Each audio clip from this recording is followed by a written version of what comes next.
We'll start. We are, I believe, in 1885. Let me just check the date.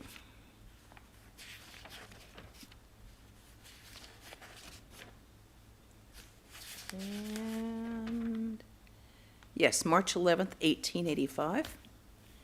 And we are on page 734 if you're keeping track. To M. I do see God directly. What shall I reason about? I clearly see that he himself has become everything, that he himself has become the universe and all living beings. But without awakening one's own inner consciousness, one cannot realize the all-pervading consciousness. How long does a man reason? So long as he has not realized God. But mere words will not do.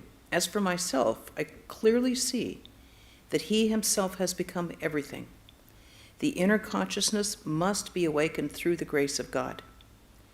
Through this awakening, a man goes into samadhi. He often forgets that he has a body. He gets rid of his attachment to lust and greed and does not enjoy any talk unless it is about God. Worldly talk gives him pain. Through the awakening of the inner consciousness, one realizes the all-pervading consciousness. The discussion came to a close.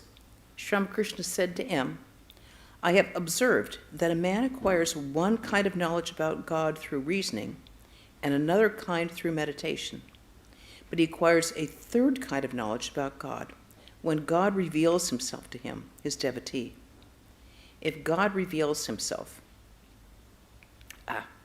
to his devotee, the nature of if God reveals himself to his devotee, the nature of divine incarnation, how he plays in human form, then the devotee doesn't have to reason about the problem or need an explanation. Do you know what it is like? Suppose a man is in a dark room. He goes on rubbing a match against a matchbook, and all of a sudden, light comes. Likewise, if God gives us this flash of divine light, all our doubts are destroyed. Can one ever know God by mere reasoning? Sri Ramakrishna asked Narendra to sit by his side. He tenderly inquired about his health and showed him much affection. Narendra to the master, well, I've meditated on a Kali for 3 or 4 days, but nothing has come of it. Right. Master, all in good time, my child. Kali is none other than Brahman. That which is called Brahman is really Kali. She is the primal energy. When that energy remains inactive, I call it Brahman, and when he creates, preserves, or destroys, I call it Shakti or Kali. What you call Brahman, I call Kali. Brahman and Kali are not different. They are like fire in its power to burn. If one thinks of fire, one must think of its power to burn. If one recognizes Kali, one must also recognize Brahman. Again, if one recognizes Brahman, one must recognize Kali. Brahman and its power are identical. It is Brahman whom I address as Shakti or Kali. It was late at night. Girish called Haripada to call a cab, for he had to go to the theater. As Haripada was about to leave, the master said with a smile, mind, a cab. Do not forget to bring one. All laugh. Haripada, smiling, yes, sir. I'm going out just for that. How can I forget it? Girish, that I should have to go to the theater and leave you here. Master, no. You must hold to both. King Janaka paid attention to both religious and worldly duties and drank his milk from a brimming cup. All laugh.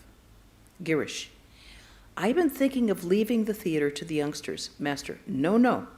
It is all right. You are doing good to many. Narendra said in a whisper, just a moment ago he, meaning Girish, was calling him, meaning Sri Ramakrishna, God, an incarnation, and now he's attracted to the theater. We're seeing a young, very opinionated Narendra here. Narendra was sitting beside the master. The latter looked at him intently and suddenly moved closer to his beloved disciple. Narendra did not believe in God's assuming a human body, but what did that matter? Sri Ramakrishna's heart overflowed with more and more love for his disciple.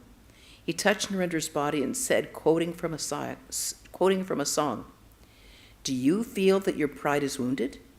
So be it, then. We too have our pride. And the footnote here said, these words are addressed to Radha, the beloved of Krishna, by our companions, the gopis. Then the master said to Narendra, as long as a man argues about God, he has not realized him. You two were arguing. I didn't like it.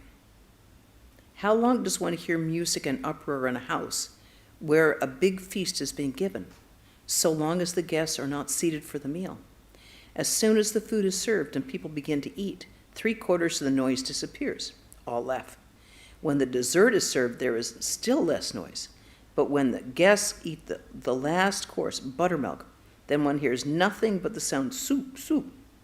When the meal is over, the guests retire to sleep and all is quiet. The nearer you approach to God, the less you reason and argue. When you attain him, then all sounds, all reasoning and disputing come to an end. Then you go into samadhi, sleep, into communion with God in silence. The master gently stroked Narendra's body and affectionately touched his chin, uttering sweetly the holy words, Hari Om, Hari Om, Hari Om. He was fast becoming unconscious of the outer world. His hand was on Narendra's foot. Still in that mood, he gently stroked Narendra's body. I'm going to sneeze. Hold on. Right, hold on. Okay. Slowly a change came over his mind. With folded hands, he said to Narendra, sing a song, please, then I shall be all right. How else shall I be able to stand on my own legs? Again, he became speechless. He sat motionless as a statue. Presently, he became intoxicated with divine love and said, Oh, Radha, watch your step. Otherwise, you may fall into the Jamuna. Ah, how mad she was with love for Krishna. The master was in a rapturous mood. Quoting from a song, he said, Tell me, friend, how far is the grove where Krishna, my beloved, dwells? His fragrance reaches me even here, but I'm tired and I can walk no farther.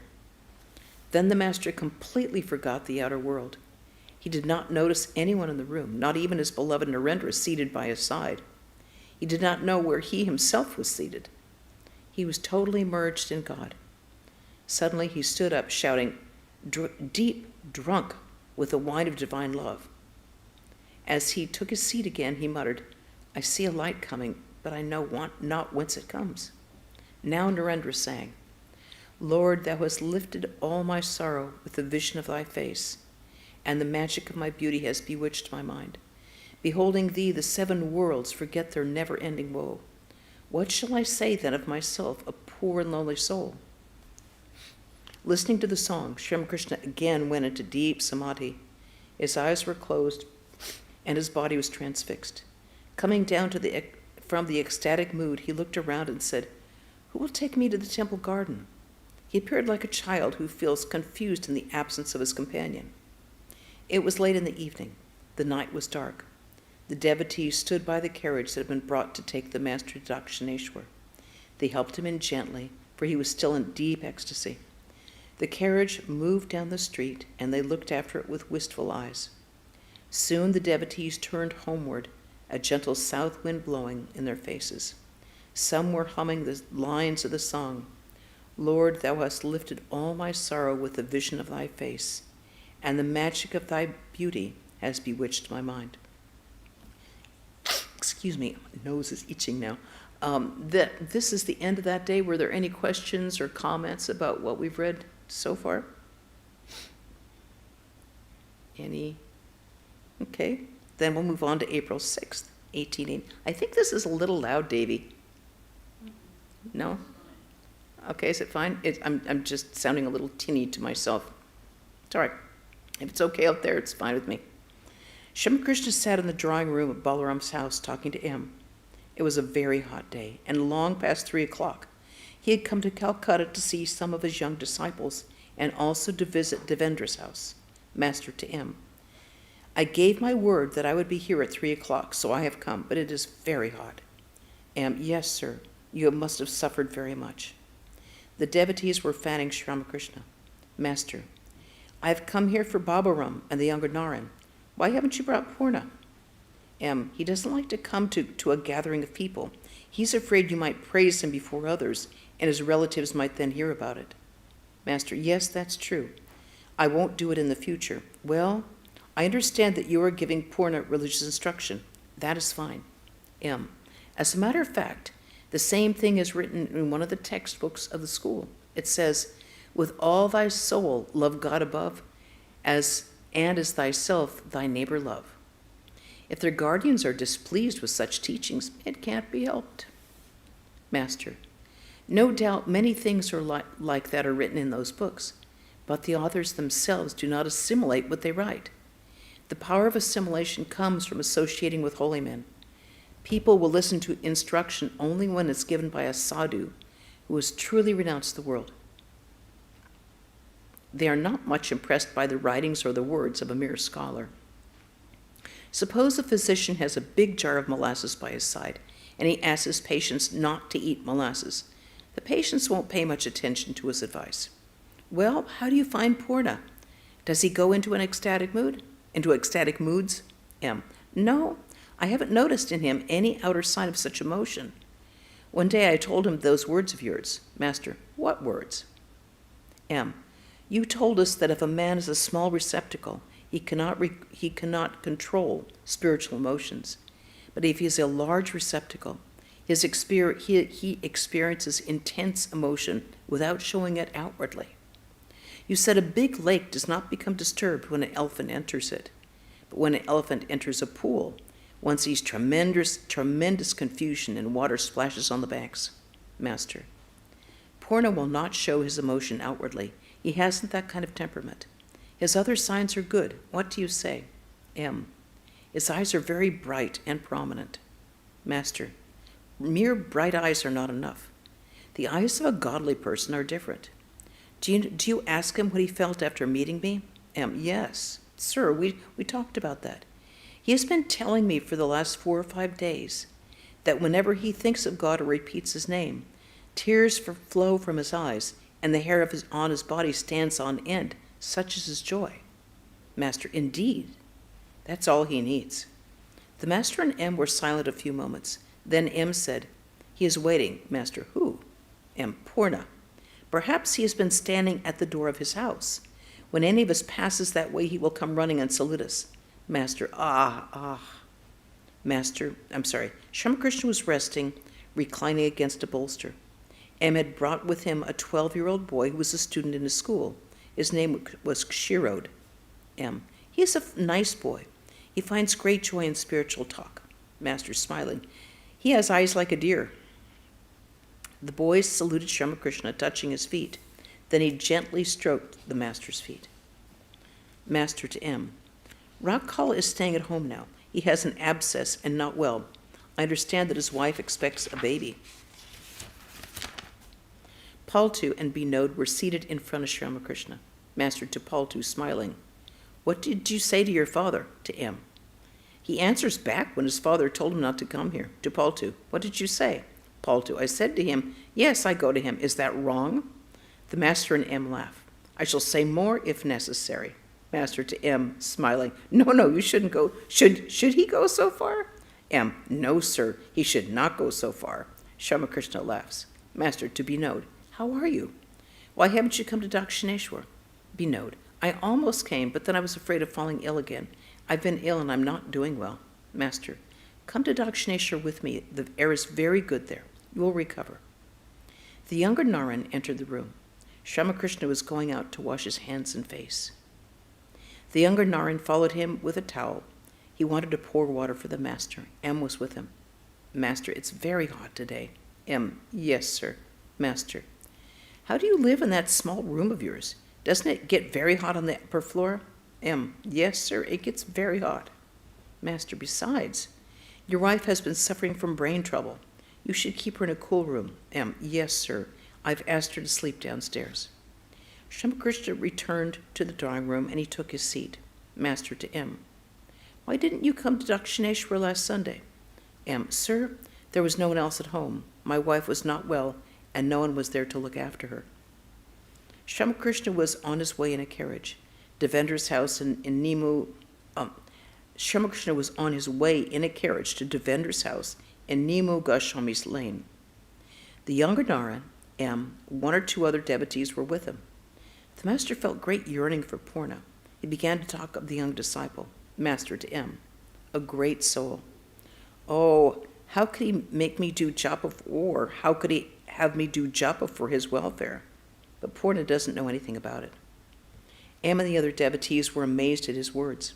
Master, it would have been nice if you had brought him here with you today. Why didn't you?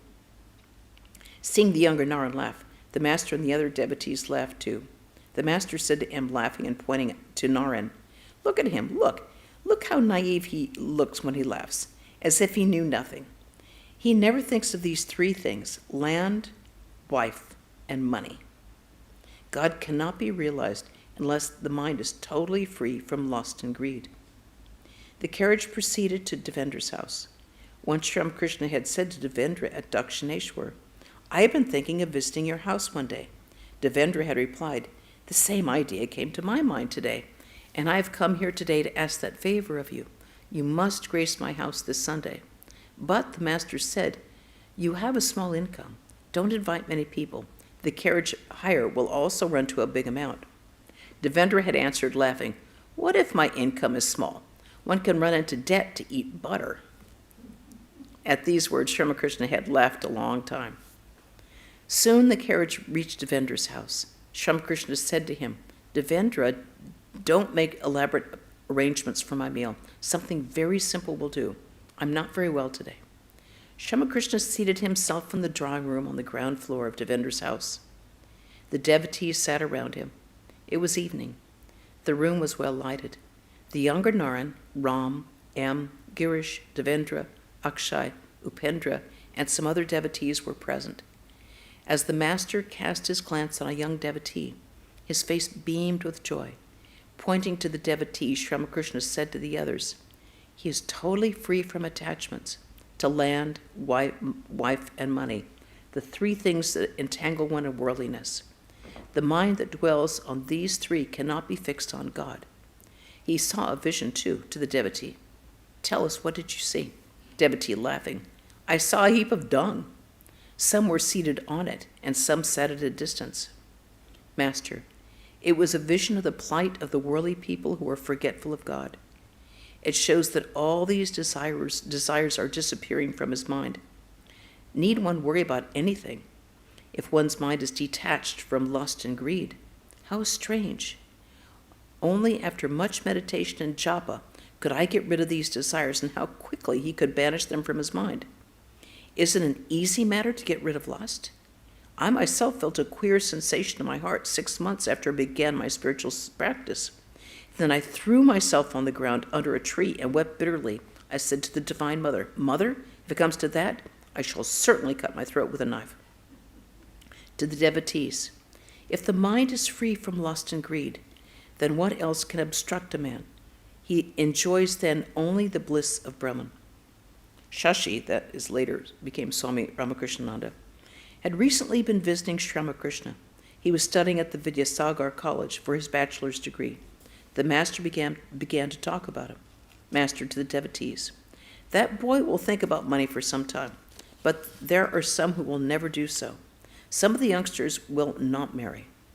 The devotees listened silently to the master. It is hard to recognize the incarnation of God unless the mind is totally free from lust and greed. A man asked a seller of eggplants the value of a diamond. He said, "I can give 9 seers of eggplant in exchange, but not one more." At these words, all the devotees laughed. The younger Naran laughed very loudly. Sri Ramakrishna noticed that he had quickly understood the implication of these words. Master, what a subtle mind he has. Nangta could understand things that way in a flash, the meaning of the Gita, the Bhagavata, and the other scriptures. Renunciation of lust and greed from boyhood, amazing indeed. It falls to the lot of a very few. A person without such renunciation is like a mango struck by a hailstone. The fruit cannot be offered to the deity, and even a man hesitates to eat it. There are people who during their youth committed many sins, but in old age chant the name of God. Well, that's better than nothing. The mother of a certain Malak, who belonged to a very noble family, asked me if prostitutes could ever be saved. She herself had led that kind of life. That was why she asked the question. I said, yes, they too will be saved if only they cry to God with a yearning heart and promise not to repeat their sins. What will the mere chanting of Hari's name accomplish? One must weep sincerely. The kirtan began to the accompaniment of drums and cymbals. The singer was a professional. He sang about Sri Gauranga's initiation as a monk by Keshavarati. Oh, what a vision I beheld in Keshavarati's hut, Ghora in all his matchless grace, shedding tears in 1,000 streams. Ramakrishna went into ecstasy when he heard the song. The musician sang again, describing the suffering of a milkmaid of Vrindavan at her separation from Krishna. She was seeking her Krishna as the Madhavi bower. In seeking her Krishna in the Madhavi bower. Oh, Madhavi, give me back my sweet one. Give me back my sweet one. Call him back, for he is mine, and make me your slave forever. He is my life as water is to the fish. O Madhavi, you have hidden him in your bosom. I am a simple, guileless girl, and you have stolen my beloved. O Madhavi, I die for my sweet one. I cannot bear to live without him. Without my Madhava, I shall die. Oh, give him back to me. Oh, there's a note here that Madhava is the name of Krishna. Now and then, Sri Ramakrishna sang with the musicians, improvising the lines. How far from here is Mathura, where dwells the beloved of my soul? Sri Ramakrishna went into samadhi. His body was motionless. He remained in that state a long time. Gradually, he came down to the consciousness of the outer world. Still in a spiritual mood, he began to talk, sometimes addressing the devotees, sometimes the Divine Mother. Master, Mother, please attract him to me. Mother, please attract him to thee. I can't worry about him anymore, to M. My mind is inclined a little to your brother-in-law, to Girish. You utter many abusive and vulgar words, but that doesn't matter. It is better for those things to come out. There are some people who fall ill on account of blood poisoning. The more the poisoned blood finds an outlet, the better it is for them. At the time when the upati of a man is being destroyed, it makes a loud noise, as it were. Wood crackles when it burns. There is no more noise when the burning is over. You will be purer day by day. You will improve very much day by day. People will marvel at you. I may not come many more times, but that doesn't matter. You will succeed by yourself. The master's spiritual mood became very intense. Again he talked to the Divine Mother. Master, Mother, what credit is there in making a man good who is already good? Mother, what wilt thou accomplish by killing one who is already dead? Only if thou canst kill a person who is still standing erect will thou show thy glory. Sri Krishna sat silent a few moments. Suddenly he said in a slightly raised voice, I have come from Dakshineshwar. I'm going, Mother. It was as if a child had heard the call of its mother from a distance and was responding to it. He again became motionless, absorbed in samadhi. The devotees looked at him with unwinking eyes. Still in an ecstatic mood, he said, I shall not eat any more luchi. At this point, a few Vaishnava priests who had come from the neighborhood left the place. Sri Ramakrishna began to talk with his devotees in a very joyous spirit. It was the month of April, and the day was very sultry. Devendra had made ice cream. He offered it to the master and the devotees. M said in a low voice, Encore, encore. The devotees laughed. At the sight of the ice cream, Sri Ramakrishna was happy as a child. Master, the kirtan was very nice. The song described beautifully the gopi's state of mind. O Madhavi, give me back my sweet one. The milkmaids of Vrindavan were drunk with ecstatic love for Krishna. How wonderful, mad for Krishna. A devotee, pointing to another devotee, said, He has the attitude of the gopis. Ram. No, he has both, the attitude of tender love and the attitude of austere knowledge. Master, what are you talking about? Sri Ramakrishna inquired about Surendra. Ram. I sent him word, but he hasn't come. Master, he gets very tired from his heavy office work. A devotee. Ram Babu has been writing about you. Master, smiling. What is he writing? Devotee. He is writing an article on the bhakti of the Paramahamsa. Master, good. That will make Ram famous. It's such a backhanded thing. Girish, smiling. He says he is your disciple. Master, I have no disciple. I am the servant of Rama. Some people in the neighborhood had dropped in, but they did not please the master. He said, "What sort of place is this? I didn't find a single pious soul here." Devendra took Sri Ramakrishna into the inner apartments and offered him refreshments. Afterwards, the master returned to the drawing room with his happy face and took his seat. The devotees sat around him. Upendra and Akshay sat on either side of him. That is later a famous publisher in Calcutta. Okay, that's Akshay. Sat on either side of him and stroked his feet. The master spoke highly of the women of Devendra's family, saying, "They are very nice. They've come from the country, so they are very pious." The master was absorbed in his own joy. In a happy mood, he began to sing, "Unless a man is simple, he cannot recognize God, the simple one." Again he sang, "Stay your steps, O wandering monk. Stand there with a begging bowl in hand, and let me behold your radiant face." Once more, a mendicant has come to us, ever absorbed in divine moods. Holy alike he is to Hindus and the Muslim. Girish saluted the master and took his leave. Devendra and the other devotees took the master to his carriage. Seeing that one of his neighbors was sound asleep on the bench of the courtyard, Devendra woke him up. The neighbor rubbed his eyes and said, "Has the Paramahamsa come?" All burst into laughter. The man had come a long time before Sri Ramakrishna's arrival, and because the heat spread a mat on the bench, laid down and gone asleep. Sri Ramakrishna's carriage proceeded to Dakshineshwar. He said to M, happily, "I've eaten a great deal of ice cream. Bring 4 or 5 cones for me when you come to Dakshineshwar." Continuing, he said, "Now, my mind is drawn to these few youngsters, the younger Naran, Purna, and your brother-in-law." M, "Do you mean Dvija?" Master, "No, he's all right. I mean his elder brother." The carriage rolled on to the Kali temple at Dakshineshwar. And that is the end of that chapter, which seems a good place to stop. Any questions or comments, or Amrita? Where did Devendra live? Do you know, was it around where, I've never been to his house. No, I haven't either. You have any idea? No, none. I don't remember. I don't remember them saying exact which district it was in, or. Because Girish was there and was there, I mean, you'd think it might have been around that neighborhood. You might, yeah, in that, yeah, where the Star Theater is, Yeah, Balaram's house, Girish's house. There's a bunch of stuff right there.